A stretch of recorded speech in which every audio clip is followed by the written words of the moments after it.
Malaysia EPF versus Singapore CPF, which is better? You see, most people think that this is just a government retirement fund. But what if I told you it's actually much more than that? Because this two system doesn't just decide how much you have to save every month. They decide when you can buy a house, how much cash you actually have each month when you retire. They even affect how you think about risk, freedom, and security. At the end of the day, this is a system that can change how an entire country thinks about money. So today, we're not just talking about which retirement system give a better return. We are talking about which one built a stronger nation. Let's break it down. Let's start with Malaysia's EPF, the Employee Provident Fund. If you are an employee working in Malaysia, you and your employer will have to contribute to EPF. Together, that's about 23 to 24% of your salary. You yourself have to contribute 11% and your employer will have to pay 12 or 13% depending on your income. Then, that money is split into 3 accounts. 75% goes into account persaraan, that is your main retirement savings account. 15% goes into account sejahtera, which you can only use it for housing, education, healthcare, and insurance. And 10% goes into this thing called account flexible. The money there you can withdraw anytime. It's kind of like an emergency fund. Then at the age of 55 years old, all these 3 accounts will merge into one. And you can withdraw everything or withdraw in stages or leave everything there to continue compounding. In fact, many retirees who have a lot of money like to leave it there to keep collecting dividend. That freedom does feel empowering because you can do as you wish with the money there. But it comes with a risk because once you withdraw the money is yours to manage, or yours to spend, and yours to lose. So here's the reality. According to EPF 2025 framework, the new basic saving benchmark is 390,000 for the people of Malaysia.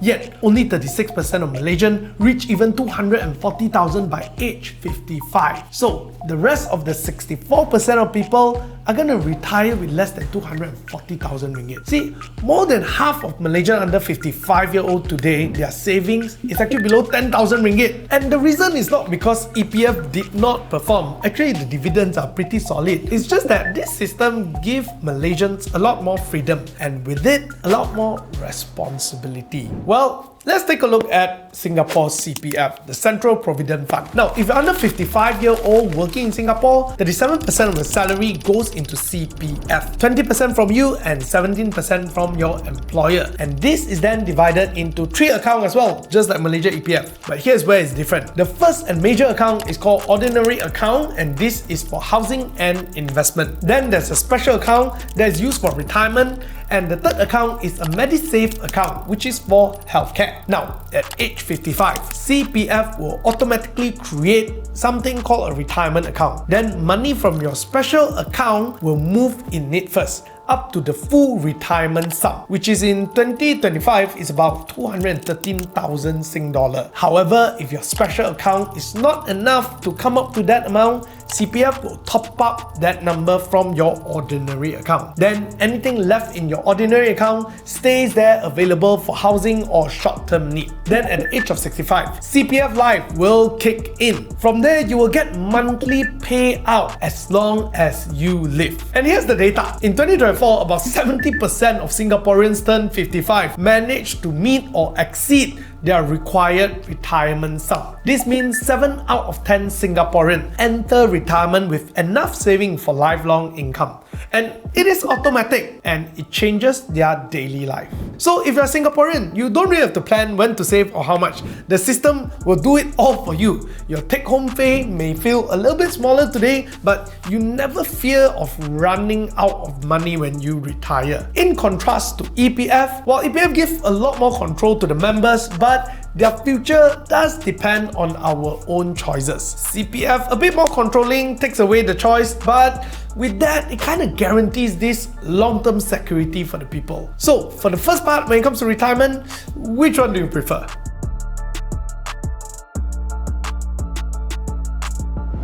Alright, so as we have seen, one of the biggest talking point is how the return from EPF dividend have historically been higher than CPF's fixed interest. But here's the catch. When you invest in EPF, it's actually not that flexible. You need to keep it there until 60 years old. I mean, you can take out the 10%, but generally it's not that flexible overall. So if you're looking for something with kind of similar return, but with the flexibility of withdrawal, well, check out our partner, Mumu Cash Plus.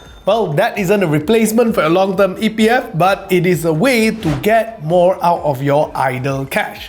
But unlike EPF, you can cash in and cash out at any time, starting with 1 cent, and even earn a competitive return of up to 5% per annum for 30 days. Aside from that, they also have some cool features that I really like. For example, Smart Save feature where you can use your Cash Plus fund to buy stock directly, and when you sell the stock, it automatically moves the money back into Cash Plus. So, in other words, your cash is always working in the background for you. Then the other one is my favorite, which is the Mumu's regular saving plan. This typically helps you to automate your investment into your favorite stocks or ETF, dollar cost averaging, the way I like it. So at the end of the day, Mumu Cash Plus is kind of like an EPF but with way more control. And the best part is this, Mumu actually doesn't charge any commission when you trade US stocks or ETF. That means every ringgit you make actually stays with you. So, whether you're looking to get a higher return on your idle cash or build a consistent saving habit, well, Mumu has all the tools you need to take control of your financial future.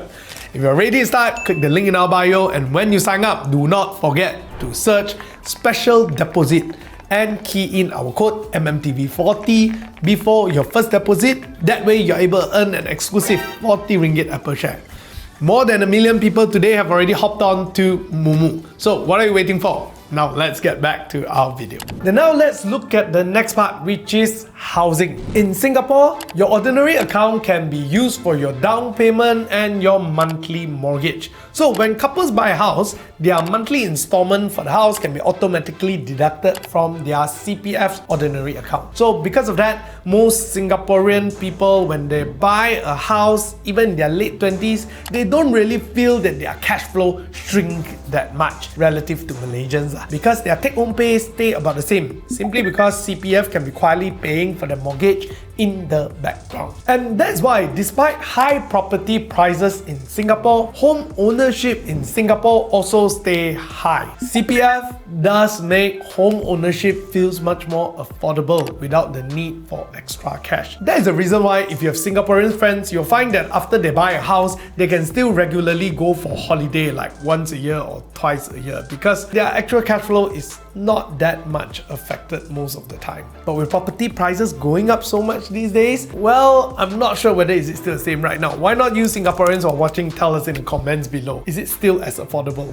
Anyway, going back to the topic, there is a catch. You see, in Singapore, when you sell your house, you have to refund everything you use under your ordinary account, plus a 2.5% interest back into the CPF. So it's like you borrow money from your own retirement account and you must repay it. That way you will rebuild your retirement savings automatically. But here's the downside, you never truly see your property profits, because when you make money from property, you have to repay it because it all goes back straight into CPF. Now if you make more than that, definitely it goes into your pocket lah. Then let's compare with Malaysia. Well, in Malaysia, we can withdraw our account Sejahtera to buy or build a home, or even to pay monthly installment. But it is manual, you gotta apply for it. It won't automatically deduct. And here's the difference, when money leaves EPF and when you sell your house, you don't have to repay it back to EPF itself. The money is already yours and forever yours, and it's gone from your retirement saving also forever. So here's the thing, in Malaysia, it's quite different. You see, we have the flexibility of using our account Sejahtera to pay for our housing, but for most Malaysians, because it's not automatic, we won't keep applying for it. We just apply one time and then let it pay, and then in future when we pay for housing installment, we will just pay directly from our salary. This means for most Malaysians, when we buy a house, our monthly cash flow will be affected. That's why you see Malaysians, when they buy a house already, we can't keep going for holiday. In fact, sometimes they ikat perut a bit lah. So ultimately, CPF, because of the automatic deduction, it does make housing feel more affordable. But because you have to return the money after you sell the house, it does lock your wealth back into the system. EPF, on the other hand, makes property feels more expensive because it doesn't have this automatic deduction and we have to pay it out of our pocket. But at the end of the day, when you sell the house, that money is yours, goes straight into your pocket. So your money doesn't feel like it's being locked into a system. So which do you think is better? But before we continue, let us take a quick coffee break, literally. Now, if you're someone who loves understanding what's really happening in Malaysia, in business, or all around the world, you will love the Coffee Break newsletter. It's a 5 minutes daily read that filter out noise and deliver only what matters, from market news to global trends, and even random facts that you can drop at your next Teh Tarik session with your friends. So, join more than 20,000 Malaysians while already reading it every morning. It is free, it is sharp, and it will make you just a little bit smarter every day. I personally read it every morning. I think you probably should too. The link is in the description below. Alright, now let us continue to the topic of EPF versus CPF. And let's talk about something that hits closer to home. That is healthcare. The truth is, up to now, the two systems is quite similar, although quite different as well. But healthcare is where the gap between these two systems becomes very, very real. In Singapore, part of your CPF automatically goes into MediSave, around 8 to 10.5% of your income. That money can be used to pay hospital bills, day surgery, and certain outpatient treatment. And it can also be used to pay premiums for MediShield Life. It is a basic health insurance scheme that provides all Singapore citizens and permanent residents with a lifelong protection against large medical bill regardless age or health condition. You can also use your MediSave to pay for private health insurance plan under the Integrated Shield Scheme. Because of this structure, most Singaporeans are more comprehensively insured and better protected against financial shock of unexpected healthcare costs. This system will build up a peace of mind and stability as healthcare protection is built directly into the CPF system itself. Now, Malaysia on the other hand works differently. We do not have a universal healthcare insurance scheme like MediShield Life. Instead, we rely on public hospitals, which are affordable but often crowded, and private hospitals, which are offering faster service, comes at a higher cost. And Malaysia can use our EPF account Sejahtera to pay for certain medical bills, but not to buy private health insurance. That's the big difference there. So for Malaysian, if you want to buy private health insurance, this premium will still be paid out of our own pocket. Because of this, many Malaysians either delay getting insurance or skip it entirely. As of 2020, our insurance penetration rate in Malaysia is around 54%, below the global average of 68%. However, here's something to look forward to. The Malaysian government recently announced under Budget 2026 that they plan to allow Malaysia to use our account Sejahtera to purchase basic healthcare insurance. Though it is still unclear when and how is it going to be implemented. Most Malaysians will remain exposed. We have to manage both healthcare costs and uncertainty out of our own pocket mostly, which makes our cash flow tighter and our financial risk higher. And that is the difference that quietly changes how Malaysians behave financially. You see, for Singaporeans, they know they are already covered and retirement already taken care of. So, it's arguable to say this, but generally they are more confident in taking financial risk. They can start business, switch jobs, take career break because their medical protection follows them. Malaysia, on the other hand, are a bit more cautious. We need to think twice before switching job or even investing, because one hospital bill itself can destroy years of saving, and on top of that, we need to keep paying for private insurance. Over time, this difference in mentality compounds, just like money does. You see, I would argue, for Singaporeans, they will tend to grow up trusting the system and invest early, but Malaysian, we tend to grow up trusting ourselves. So we tend to hold more cash and just to feel safer, right? Neither is wrong. These are just two very different responses to the same question. Who do you trust more? Do you trust yourself or the system?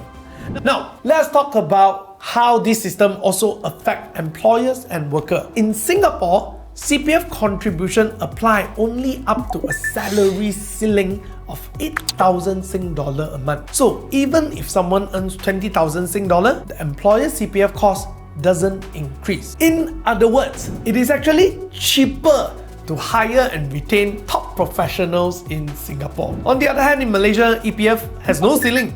If you earn 50,000 ringgit a month, your employer will still need to contribute 12% of that 50,000, which is 6,000 ringgit a month. So, It's arguable that in Singapore, when they use CPF, employers are more willing to hire senior talent because you're going to be paying the same amount for CPF, whether is it a junior or senior. But for EPF, it does make a big difference because every increase in salary is an increase in EPF contribution. I have to say that this is one of the most subtle differences that make all the difference to these two systems. One encourages employers in the nation to hire the top professionals even when it's higher pay, making it easier for them to do so. The other, because of no salary cap, it just continue increasing and increasing. So it makes it more expensive to hire top professionals. On top of that, it's not just about employer, it also affects the way the members think about investment. Think of it this way, if you're earning 20,000 Sing dollar in Singapore, because the salary ceiling for CPF contribution is